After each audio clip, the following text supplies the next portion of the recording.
Okay, let's jump right into this explainer, because today we are exploring what is, without a doubt, the ultimate geopolitical paradox of our time. We're going to look at exactly how Vietnam managed to transform itself into this massive hyper-capitalist manufacturing powerhouse, all while remaining strictly under authoritarian communist rule. It's an absolutely wild story of survival, economics, and honestly, just sheer pragmatic adaptation. Right off the bat, we're hit with this massive contradiction. I mean, on one side of the equation, you have the political reality.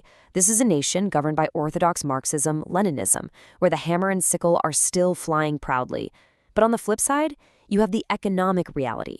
Vietnam has literally become the manufacturing darling for the biggest multinational corporations on the planet. We're talking Apple, Intel, Samsung. They are, for sure, the single biggest beneficiary of the massive corporate exodus out of China. To really grasp how this happened, you have to recognize a fairly brutal reality of geopolitics. Remember, the United States dropped 7.8 million tons of bombs on Vietnam to stop the spread of a communist economic ideology. And militarily, they failed. But ultimately, in the long run, capitalism actually won the peace. Why? Because as the saying goes, winning a war is an event, but running a country, well, that's a math equation.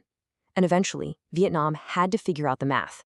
Now, to appreciate the sheer scale of this modern miracle, we've got to look at how incredibly close this country came to total systemic collapse. Right after reunification in 1975, the government rolled out what's known locally as Thoi Bao Cap, the subsidy period. And they did exactly what orthodox communist doctrine told them to do. They built a rigid Soviet-style, centrally planned command economy. The state banned private enterprise, they entirely outlawed the free market, and they dictated the price of literally everything. But the most catastrophic failure happened out in the dirt. With forced agricultural collectivization, farmers weren't farming their own land anymore. They were working the state's land in a cooperative. And you know what that does? It systematically destroys the profit incentive. Because think about it, working 14 grueling hours in the sun yielded the exact same state-mandated ration as working just 4. And when you completely destroy the reason for people to innovate or bust their backs working hard, productivity just plummets. By 1978, Vietnam's unhusked rice output hit a historic, devastating low. This led to an absolute absurdity. We're talking about one of the most fertile, biologically rich rice bowls in all of Asia, and suddenly they are forced to import 1.6 million tons of milled rice from the Soviet bloc just to prevent mass starvation. To make matters worse, the geopolitical timing was a nightmare. Vietnam was basically trapped in this perfect storm during the 1980s. They were fighting a two-front war, invading Cambodia to take out the Khmer Rouge, while simultaneously trying to hold off a military assault from China on their northern border. This utter isolation meant facing brutal US and UN trade embargoes, which locked them entirely out of the global capitalist economy. They were surviving solely on 8.7 billion rubles in Soviet aid just to keep the lights on. Domestically, the economy ground to an absolute halt. Citizens were trapped in this soul-crushing stamp rationing system where just finding enough daily calories was basically a full-time job. Food was so incredibly scarce that people were literally eating bobo, which is this grim, nasty mixture of diluted rice and livestock feed. Per capita income collapsed to something like $125 to $200 a year. That put Vietnam squarely among the 20 poorest nations on planet Earth. So, desperate to fix the massive shortages and this booming black market, the government made a fatal monetary miscalculation in 1985. They rolled out a currency reform that essentially vaporized citizens' wealth overnight by placing these insanely low caps on how much old money could be converted into new money. But oops, they completely forgot about their own state-owned factories, which suddenly had no cash for operating expenses. To stop industrial collapse, the central bank panicked. They just turned the money printers back on, flooding the economy with unbacked currency. This triggered a horrific hyperinflation wage price spiral. Look at this chart. Inflation went from 144% in 1985 to a mind-blowing 774% by the end of 1986. The economy was literally cannibalizing itself. But down at the grassroots level, something really fascinating was brewing in the shadows. Human beings are incredibly resilient, right? When you're faced with starvation, political ideology goes right out the window. People started engaging in something called Pha Rao, which translates to fence breaking. It was basically underground capitalism. Local officials, like a guy named Kim Ngoc, saw that collective farming was a disaster, so they secretly, and at immense personal risk, started allowing illegal household farming contracts. By the 1980s, fence breaking was everywhere. Factory managers were quietly buying materials on the black market.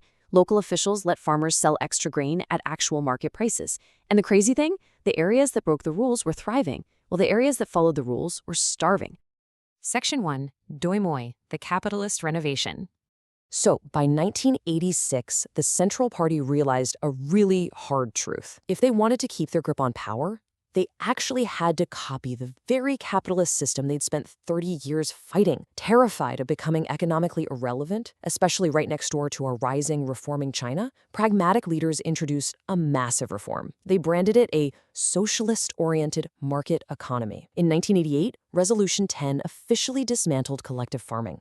The state still owned the land, sure, but they gave farmers long-term use rights and killed price controls. The farmer finally owned the harvest. And check out these numbers. When you reintroduce the profit incentive to humans, the results are explosively fast. In just 3 years, Vietnam went from a bankrupt importer barely scraping by to exporting 1.4 million tons of rice and racking up $322 million in highly coveted foreign exchange. And that momentum, it absolutely exploded into a 1990s boom. We're talking a true economic miracle here. The government fixed its monetary policy, jacking up interest rates to crush that hyperinflation down to single digits. By giving land rights back to the farmers, they ignited a massive coffee boom in the Central Highlands. I mean, they went from producing almost zero coffee in 1990 to becoming the second largest producer in the world today. Between 1990 and 2000, GDP grew at a phenomenal average of 7.6% a year, which drove one of the most successful poverty alleviation campaigns in human history. But look, domestic agricultural reform can only take you so far. There's a ceiling. To build modern infrastructure, Hanoi knew they desperately needed foreign direct investment. They had to plug into the global supply chain, and that meant normalizing relations with the ultimate architect of global capitalism. During the hyperglobalization era, American corporate titans like Nike and Ford were hunting for cheap, skilled labor. So they heavily lobbied Washington. President Bill Clinton finally lifted the 30-year trade embargo in 1994, normalized diplomatic relations in 1995, and signed a bilateral trade agreement in 2000 that slashed tariffs from 40% down to just 4%. And the floodgates just shattered. The exact same country that once leveled Vietnamese cities to stop a communist economy was now being cordially invited in by the Communist Party to build mega factories. It's a crazy turnaround. In 1995, bilateral trade was a tiny $450 million. Today, it sits at roughly $150 billion. The U.S. is actually Vietnam's largest export market now, running a $123.5 billion trade deficit and relying on Vietnamese workers to manufacture something like 50% of all Nike footwear globally. Section 2. The China Plus One Strategy, Draining the Supply Chain. Making sneakers and sweatshirts is a great way for a developing economy to get off the ground. But Vietnam didn't just want to make sneakers, they wanted to fly. So you might be wondering, why did they win the corporate mandate to host the China Plus One strategy over massive competitors like India or Mexico? Well, it all comes down to geographic and labor arbitrage. Vietnam shares an 800-kilometer direct land border with China's southern tech hubs. That means you don't need to mess with slow, complex ocean freight. You can load up a truck with microchips in Shenzhen, drive it seamlessly down Highway 1A, and be in northern Vietnam overnight.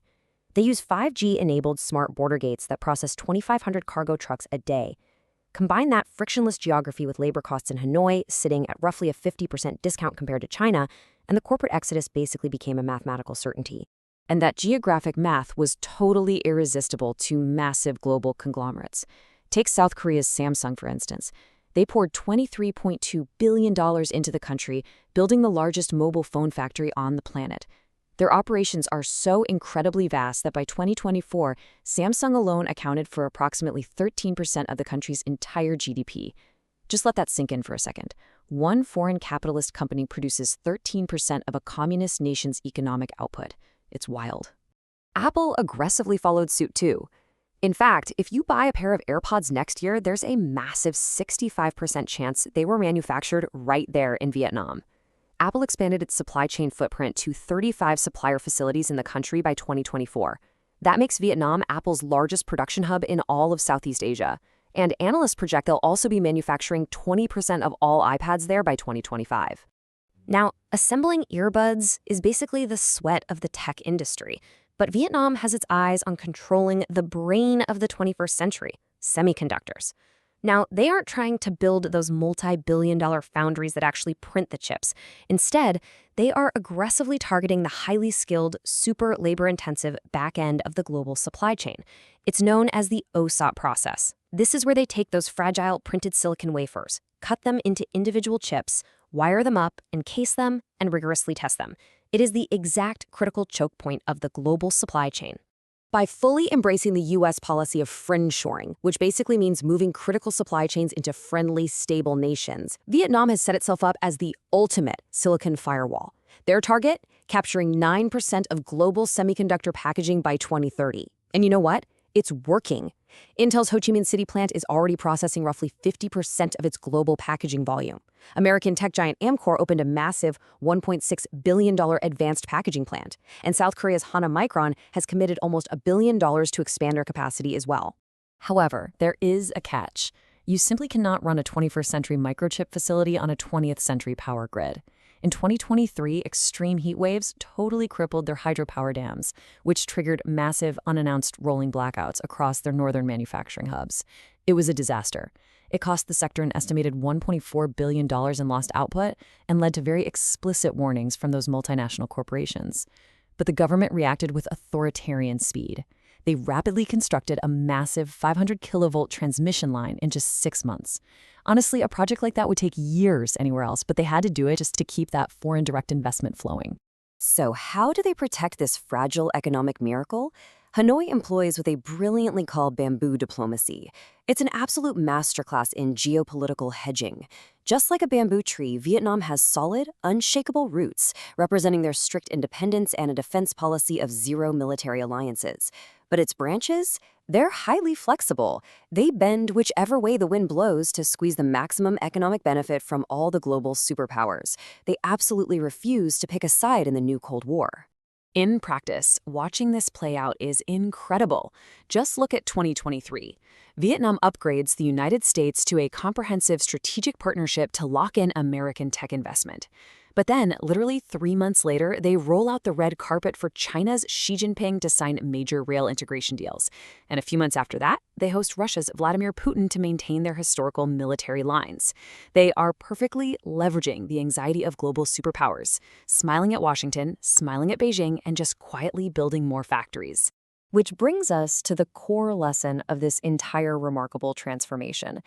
The central planners in Hanoi learned the hard way that you just cannot survive the 21st century on ideology alone. You have to adapt to the math of the global economy.